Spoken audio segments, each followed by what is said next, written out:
It's a real pleasure to be involved in this amazing project, and especially at the beginning, and also so international, and luckily it's all in English as far as I can make out. So I think it's really fantastic, and thank you very much for inviting me, and thank you very much, Nicola, for organising this wonderful thing. I think it's more than 10 months because round two is, yeah. Round two of this is in May. Okay, so I'm not very good at moderating, so you may need to sort of shout. But I have a few. I'll just say what the plan is. We're going to start with listening to the all three papers in a row, and that should take a maximum of 90 minutes. Just to remind the speakers, they're supposed to be speaking for 30 minutes. Then the papers will be followed by a sort of expandable question and discussion time from 30 minutes to maybe an hour. But after 30 minutes, I'll sort of point out that we've done our 2 hours, so you should feel free to leave at that point. And all three talks then are going to be covered in those questions.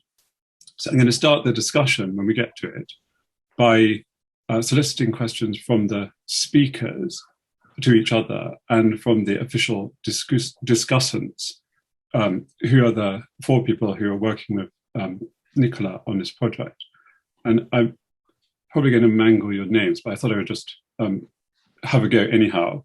So those are Sylvain Rodau, Zita Toth, Elena Baltuta, and Alessandro De Pascales. And so they're working on the project. And after that, then we'll open the discussion to everyone. So if you want to ask a question, can you use the raise hand function?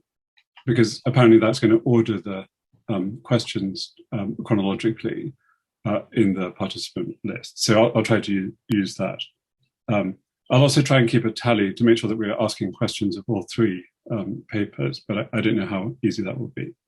And since the discussion is brief, please do send comments or questions to, at least to me. The next round, I have to give comments. So I certainly want any comments you have, and I expect the speakers would be very grateful too. Okay, so that's the plan. The first paper is by Daryn Lehoux, who's a professor of philosophy and classics at Queen's University in Kingston, Ontario.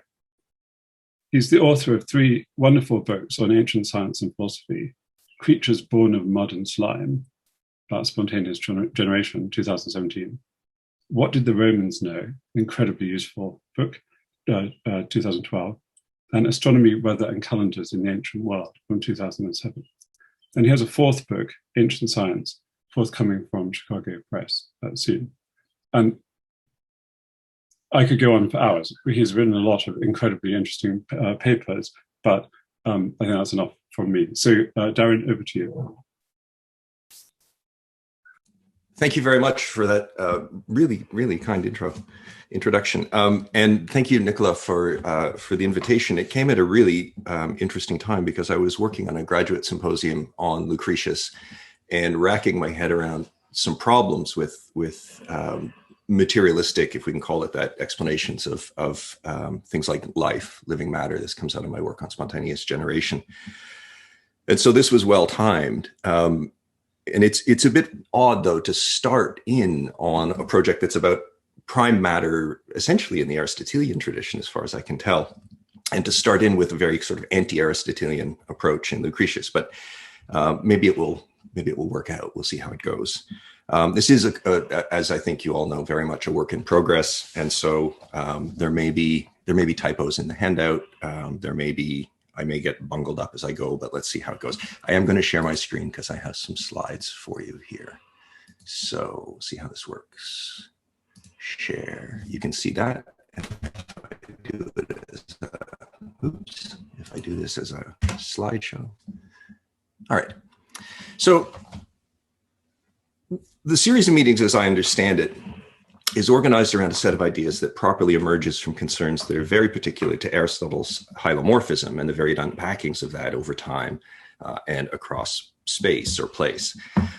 And as I said earlier, one prominent foil to this line of thinking, at least at the beginning and end of the time periods we're looking at, lies in the Epicurean conception of matter, its properties, and the conditions that govern how matter interacts with itself or with other kinds of matter. At the same time, it's a fact of history, and in particular of the vicissitudes of survival and recovery of Latin and Greek texts through the Arabic and European Middle Ages and into the early modern period, that Epicurean physics was best known, when it was known at all, most substantially through its Lucretian expression.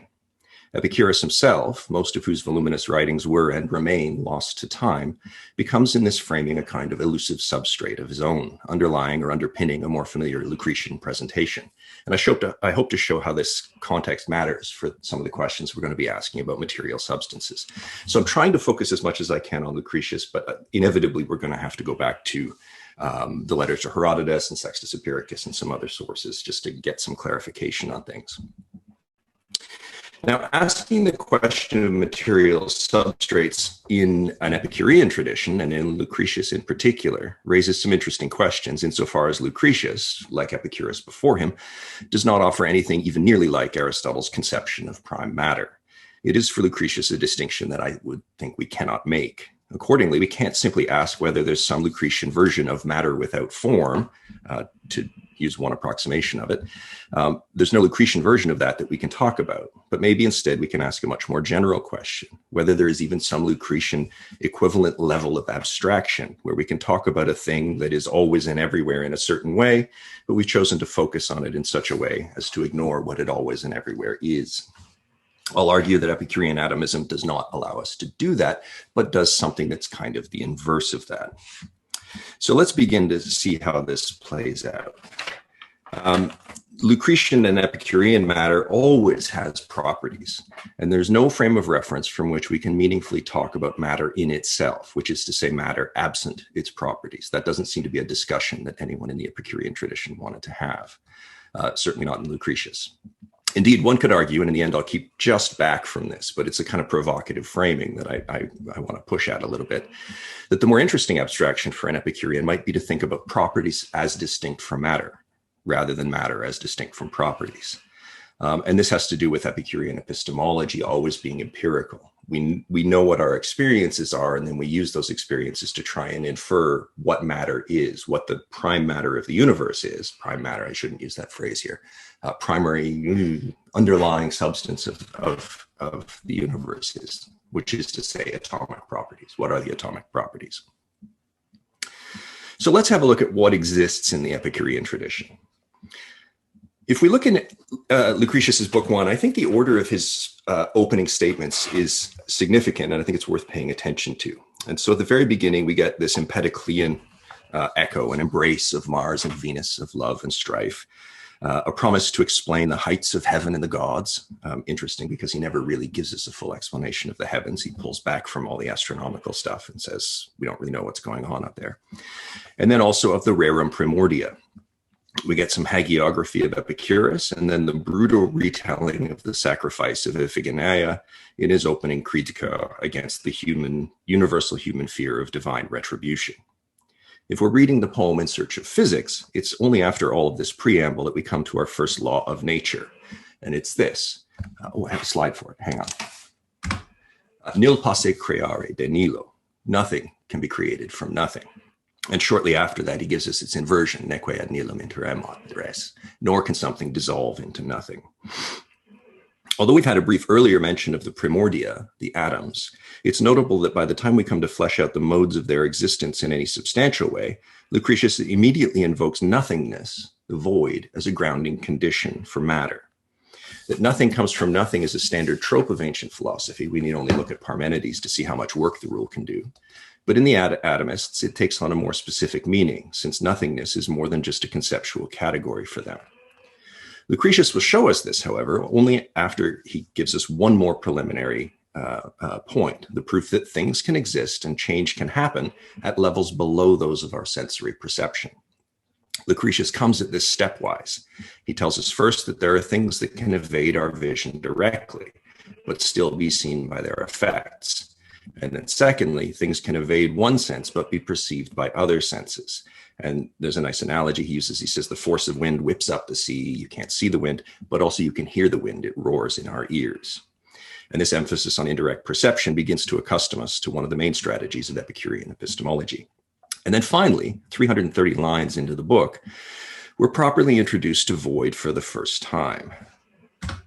Est in rebus in ane. There is void, and I translate this as among things, but it's in things. You can translate that in as you like. Which he almost immediately expands to locus est intactus in ane vacansque. There is intelligible space, intangible space, and empty void. And I take the two nouns here, locus and inane, to be effectively synonyms in the qualifications intactus and vacans to modify both in spirit, if not in grammatical gender. There are two aspects I'd like to pick out in the presentation of void here. First, and crucially, the epistemology of void is thoroughly empirical. Proofs of the existence for void are ante oculos, they're before our eyes. We see things happen. And he does this move again and again and again and again. It's entirely empirical. Secondly, the void has qualities, even if they're largely or entirely negative properties. It has properties, right? It offers no resistance. We're told this right away. That's a property of the void. It is intangible, even if it's secondhand perceptible. It's not just conceivable, but it turns out to be necessary given what we see in the world. Similarly, it's our senses that immediately prove the existence of bodies. And here things become interesting. For Lucretius says not only that all things are body and void, but that there is no third existent thing beyond body and void. His argument is that if there were a third thing, that thing must be something. And this is 1433 here on your screen. Esse aliquid debebit id ipsum. It will be something, id ipsum in itself, was a loose translation. To prove that there is no third something, Lucretius appeals to that thing's necessary properties. If there were a third thing, it would be tangible or intangible, one or the other. If it's tangible even in the slightest, then it's a body. And if it's, quote, intangible and unable to prevent the motion of bodies through it, then it is empty void. If we wondered earlier about the precise ontological status of void, when Lucretius had said that void and empty space exists, we see it here underscored with some force. Void becomes aliquid, something. And as a thing, it has and is known through its inherent properties. One might object that these properties are all negative. It's intangible, unable to impede motion. He calls it inane, which might make one think that there's an etymology there where it's a not ane, but it turns out the Indo-European etymology of this word is completely opaque, so we don't know where it comes from. But I'll argue shortly there are good reasons to see some of these properties as actually positive articulations, and also to see some of the most important properties of matter itself as negative articulations as well. Now, for comparison, if we turn from Lucretius back to Epicurus for a moment, we also see clear thingness attributed to the void in the letter to Herodotus. There, Epicurus says, and I won't read the Greek, I'll just do the translation. The whole is bodies and void. Perception itself shows everywhere that bodies exist. And if what we call void and space and intangible nature did not exist, bodies would not have place in which to be or through which to move, in spite of the fact that they are seen to be moving. Here the formulation is especially provocative, I think, with the phrase anaphes physis, intangible nature, firmly rooting the quality of intangibility as what we might provocatively call an essence of void. Anaphes physis also occurs at Sextus Empiricus in Against the Mathematicians, Book 10, with some further detailed description of how they use other terms such as place and space, depending on the void's contextual relation to body in any given discussion. Sextus elaborates that physis anaphes, it is called intangible nature in Epicurus because it is deprived of tangibility in the sense of resistance. And I think this phrase is particularly interesting. Tes kata antibasin haphes. The phrase of the description at the end is a little odd looking, I think, at first. Void lacks touch, literally touch, in the sense of resistance. According to resistance, there's something funny going on there. But I think the qualification in the end is quite sound. In a certain way of thinking, we're logically touching the void all the time. We just can't feel it because it doesn't offer any resistance. It doesn't lack touch or contact. What it lacks is pushback, resistance. David Sedley, we further note, insists on translating this physis of the void, this nature. I keep the word nature in there, but Sedley insists on translating it as substance, which is a really, I think, provocative way of looking at this physis. And a good part of his argument in the 1988 paper requires us to read substance as implying that void has some kind of substantiality, whatever that might mean. Lucretius uses similar language. He calls inane, the void, a natura, a nature. He first says there is no third per se natura. In fact, and this would indicate very clearly that both bodies and void are to be understood as per se naturae as well, natures in themselves, which he follows up a little later when he says that what exists is a duplex natura, a dissimilar double nature of two things, specifically naming void and nature as a res, a thing. Having laid this groundwork, it should be obvious at this point how sympathetic I am to Pierre-Marie Morel and Tiziano Dorandi's rejection of Gassendi's emendation of a crucial word in the letter to Herodotus, and that's here. And I haven't, because of COVID and the rush to prepare for this talk, I haven't been able to chase down the full textual history of this emendation. But Pierre Gassendi in 16 something proposed changing the aition here, causes, for aidion, eternal. They are eternal. And so those are the two translations we have of this passage. But I'm sympathetic with Morel and Dorandi's emendation to aition, to causes, which would make the translation of the full phrase something like, of these motions there is no beginning, since they are caused by the atoms and the void. And on other translations, you will see this sometimes as, of these motions there is no beginning, since atoms and void are eternal. That's the substitution that Gassendi wanted to make. I wonder also if we change this reading to causes, aition, whether this arche here might not mean beginning, but might mean first principle in the Greek philosophical sense, which would give us a very different translation indeed. This substantiality and quiddity of void is particularly jarring given the broader intellectual context. Epicurus was, after all, writing just a generation after Aristotle had died, or after Aristotle. He was a teenager when Aristotle died. And Aristotle, like Plato and Parmenides before him, seems to have been unable to conceive of void as having properties of any sort. Indeed, Aristotle sees void as necessarily and by definition radically unpropertied. His characterization of the Democritean void in the Physics is sharp and to the point. Insofar as it is void, he says, there is no difference between up and down, for there is no differentiation whatsoever in nothing, and so there is none in void, for void seems to be a non-existence and a negation. I now want to look at Epicurean properties with respect to both void and matter. So void is clearly a thing, a per se existent. And like atoms, it's one that's known only through the empirical consequences of its properties. These properties have considerable epistemic force of their own. As Lucretius puts it, I think I have this in the quote. Yeah, whatever can be reckoned as existing, or more literally, whatever can be known, this verb clueo here, you will find to be either properties of these two things, matter or void, and you will see that they are, or else you will see that they are accidents of them. And so we're distinguishing here between essential properties, the well-known distinction between essential properties and accidental properties. Again, here we see void expressed as a res, a thing. And Lucretius goes on to explain that what counts as a property comes in these two flavors: conjuncta, which can never be separated from the things that bear them without fatal nullification of the thing itself, and eventa, which can change and are not fundamental properties of things. The red of the paint can become gray with time, so it's an accident. The red color is an accident. It's not a fundamental property of matter. I'll call these two categories properties or essential properties, and accidents, on the other hand. There's an interesting phenomenon that one encounters in scholarship on Epicurean essential properties. What are the essential properties of atoms? And everybody gives a little list.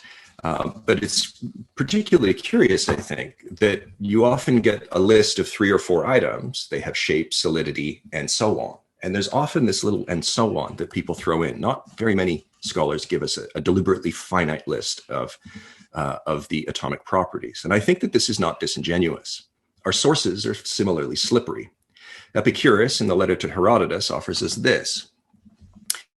Atoms should be understood, or must be thought of or should be understood, as having none of the properties that appear to us except shape, weight, and size, plus whatever is of necessity conjoined with shape. What he means by this last phrase might include things like pointiness, that's of necessity included in shape, perhaps, maybe even complexity. Some atoms are more complex than others. I don't know. But then we run into the problem that if accidents are causally related to shape, if fire is hot because its atoms are pointy in some kind of a one-on-one mapping, we may run into questions of equivalency between accidents and essential properties. Hotness may just be pointiness and nothing more. Beyond this minor concern, though, we can see more significant problems waiting in the wings. In a recent article, David Constant, a very good article also, David Constant follows Sextus in giving us a refreshingly curtailed and at first blush definitive list of only 4 essential properties: shape, size, weight, and resistance. That's what atoms have. We immediately note the intuitive correctness of Constant's resistance. That was absent in the Epicurus quote, but it makes perfect sense to include it. And then we further note that resistance should probably not be one of the properties that was meant to fall under Epicurus's whatever is necessarily conjoined with shape. I can imagine a shape without resistance, but here we have resistance as a separate property of matter. All right. Now, we frequently see these kinds of short lists of essential properties also in Lucretius. But they often don't include the properties that will turn out to be essential in other parts of the explanation of matter. As we troll through these different sources, we find again and again different attributes being ascribed to atoms in the void that are not included in these finite lists. To be sure, they usually emerge in a particular context, but they're nonetheless applicable as necessary and constant concomitants. Eternality, for example. Atoms in void exist for all eternity. Motion. Atoms always have motion. They never stand still. Epicurean atoms are inconceivable without these things. Are they properties in the sense of shape and resistance? I look forward to the discussion on this. We'll see what you guys think. But I think for now, I'm going to argue that they are. Motion certainly is, I think. When I try to come up with an actually exhaustive list of properties that the atoms in the void have, or body and void, I should make it a little more general than that, following, again, a suggestion by David Sedley, I find something like this. Oops. Sextus gives us the same list as David Constant. I guess somewhere that got lost in my shuffling of pages. Something like this would be a finite list, and I think I've got most of them, but we might want to add something. So bodies have resistance, shape, size, and weight. Weight is equated to heaviness in some sources. And David Constant, both he and I have made the same argument in different places, that this just equals downward motion of the atoms, downwardness. They have motion. Bodies have solidity, which might be resistance. I'm not entirely sure. You can see up here, I've put a possibly not the same thing. I'm still thinking through this. They have eternality. They exist for all eternity. Materiality, again, that might be solidity and resistance. They certainly have changelessness. They're indestructible. They don't ever change. And they have swerviness. I'm going to introduce this as a term, right? This is an essential property of body. Atoms swerve inevitably once in a while. It's unclear how often, but they have to do it if we're going to have the universe that we have. They have partitivity. They're indestructible and unsplittable, but they are conceptually partitive. You can break them apart into smaller units. There are these atomic minima. More clear in Epicurus in the letter to Herodotus than it is in Lucretius, but it's still there in Lucretius. And then they have some negative properties that I think are really, really important to how Epicureanism gets interpreted by other traditions. These bodies are non-living. They have no divine component whatsoever, and they're not teleological. They're purposeless. And that forms a lot of the objections that I think that opponents of Epicureanism have. And I think we need to include them here because they're kind of an undercurrent of the properties that the atoms have that raise significant objections. And then void has a bunch of mostly negative looking, but not all properties. It's immaterial, it's intangible, it has irresistance, to coin a terrible word. It lasts for all eternity, and it's infinite. It has infinitude. Did I put infinitude of bodies? There are an infinite number of atoms. Maybe that's not a property of them, though. We'll see. Now, many of these, as I said, are contextual insofar as they only come up in certain discussions of features of the universe as a whole, right? When we're talking about the cosmos, we say it's infinite. That's only relevant there as a general rule, or when we're talking about how cosmoses get formed or something like that. But if we're trying to explain how water dribbles through caves, the fact that the void is infinite doesn't really come up in that context. Nevertheless, they're essential, and they get called on in numerous contexts, whether by implication or in the periphery. And beyond these, there are a large number of accidental properties, right? The ones that can come and go. So color, heat, the scent of things can disappear, some things. And these supervene on the essential properties of the atoms. The atoms are always moving through the void with its essential properties, and somehow in their motions and often in their interactions with our senses, the atoms produce these accidental properties as sensations in us. We see the color red when certain kinds of atoms interact with our eyes. The discussion of these is fairly straightforward, I think, with two glaring exceptions. Accidental properties have two glaring exceptions to how straightforward they are. One is epistemological, and the other one is biological. The epistemic problem was first noticed, as far as I can tell, by David Sedley. Maybe it's not so much a problem as a puzzle, but let me float it anyway. The issue begins with this observation. Atoms do not have color. Color is a property of compound bodies only and emerges as an epiphenomenon at the juncture of the films emanating from atoms and our sensory apparatus, as this apparatus generates images or thoughts in our perceptive faculty. The combination of the body and the soul in the act of sensation is its own difficult and tricky topic. I'm not going to get into it too much here, but let's just assume that it's working in some way. At the same time, Sedley notes that the essential properties of atoms and void are knowable primarily through analogy with sensible bodies. And these analogies are very often visual, and that creates a strange tension. If the atoms are colorless, what good is it to try and imagine them visually? Here we may in fact be moving towards one of the kinds of abstractions that I alluded to at the beginning, one of those exercises of the imagination where we're trying to think about some aspect of a thing without including its essential and always inseparable features in the way that we exercise our minds in thinking about Aristotelian prime matter. The curious tension at the heart of this issue is not limited to the imagination, however.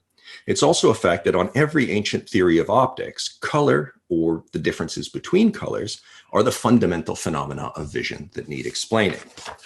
Now, it's true that the Epicureans, with their multiple explanations, are often what Raviel Netz has called actively anti-scientific. And I'm very sympathetic to that interpretation. And they may be doing that here as well, ignoring or deliberately undermining the basic tools and strategies of the mathematical sciences like optics. But still, the question remains, what do we do with a visualization of the atom if the atom is properly colorless?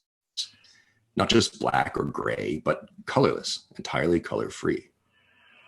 The second problem that emerges from consideration of Epicurean accidental properties is, as it turns out, very specific to the materialist schools of thought. Among the most important and most contentious supervenient properties of atomic combinations are the properties of life and consciousness, thought, rationality, and so on. In the other ancient schools, life and rationality are much, much easier to explain on their various and often overlapping, or what I've called concentric theories of matter. Aristotle's account of biological generation is a good example, and it shares significant features with those of Plato and the Stoics after them. So I'm just going to look at Aristotle for the sake of time. In Aristotle, all matter is made up of the four elements, plus a fifth in the superlunary realm. But this matter is never fully inert in the way that Epicurean matter is. Consider Aristotle's explanation of how semen, under the right conditions, engenders new animals of the same kind as the parents. He says the seed is a sharing of pneuma and water, and pneuma is hot air. He then continues with a famous and very long passage here. The power of every soul seems to have shared in a different and more divine body than the so-called elements. For every animal, what makes the seed generative and inheres in the seed and is called what makes the seed generative inheres in the seed and is called its heat. But this is not fire or some such power, but instead the pneuma that is enclosed in the seed and in foamy matter, and in the nature of the pneuma, this being analogous to the element of the stars. This is why fire does not generate any animal, but the heat of the sun and the heat of animals does.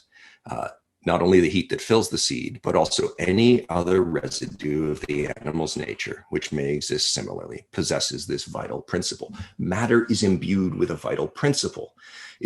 Pneuma itself has some kind of analogy to the element of the stars, which Aristotle elsewhere will call divine. The matter he's describing here is always life proximate. It's always just almost life. And life can pop into being in all kinds of contexts in Aristotle where there was no life before. The foam washing up on the seashore generates certain kinds of fish. So this pneuma has shared in something divine even before it becomes a living thing. And given Aristotle's account of spontaneous generation, the random and asexual generation of animals and plants, we see that this divine pneuma pervades all, or at least very nearly all, material substance in the cosmos. This is a remarkable view, but at the same time, a fairly common one. It shares a lot with the Stoic conception of pneuma pervading the cosmos as well, and divinity pervading the cosmos in the Stoics. And if you've got pneuma and divinity pervading the cosmos in this way, it's not that hard to explain how living things come into existence. But for the atomists, it's simply not the case. Instead, life, consciousness, rationality, they're all conceived as epiphenomena that supervene on matter, that is itself lifeless, purposeless, and utterly mundane. Matter partakes of nothing divine. The soul is material, but it's material of a special sort. It's especially fine-grained. Lucretius also qualifies it in ways that show these in tune with the more general theories of life. He talks about heat being necessary, he talks about moisture being necessary, and he talks about breath of some sort, ventus vitalis, living wind, as being a key element. And he starts to introduce all kinds of different words for breath, aroma, breeze, steam, heat in his discussion of how living things come to be. So we get aura, we get vapor, we get air.